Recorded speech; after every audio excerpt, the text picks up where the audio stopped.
Alright everyone, got another non-stick review for you here. This is the Hexclad 10-inch hybrid saute pan frying pan.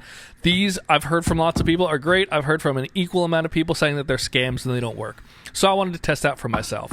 The first thing that I noticed with this pan is it has kind of a texture, and that is there's these little hexagonal pieces on the bottom that have, metal, I guess, in them. They have steel peaks, it says, which help with your searing, and then it has the little valleys of the non-stick ceramic coating. Very interesting. It says it is free of all PFAS, PFAS, however you want to say that. It's all the plastics and all those microplastics. It is ceramic coated. It says it doesn't have any of that.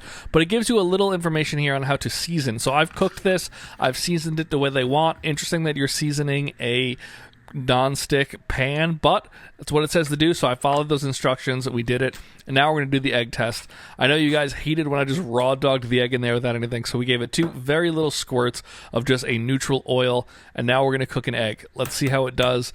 This is my go-to test for how non-stick a pan is. Obviously, right off the bat, they're usually going to work pretty well, but I just want to see how does it do, and then I have one other trick that I'm going to try.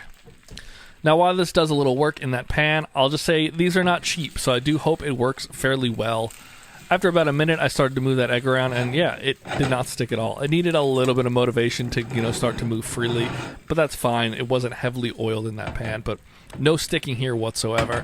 I'm going to give this a nice little flip, see how it works with, cooking an egg, flipping it nicely. I don't think I was even able to do that in the mise en pan, but I'm really happy with this egg test.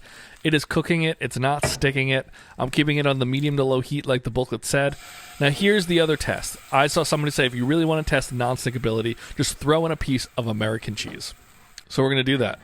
And honestly, it did a pretty good job with it. I will preface this by saying it says you can use metal utensils, but due to those ridges, see, everything scrapes up nicely. I just made kind of a mess of it. It did not stick. Fantastic. But I'm not using metal utensils on this. I don't think the way this is designed with the ridges and texture, metal makes sense, and I think generically you will get a better use out of these pans not using metal. The handle did not get hot. All the way up kind of near the fork, it's a little warm, but I just rinsed this off after I used it. It's a really great pan. I'll give you guys an update over time to see how much better it gets or worse, but so far I think this is going to be my main frying pan. Obviously, it's great.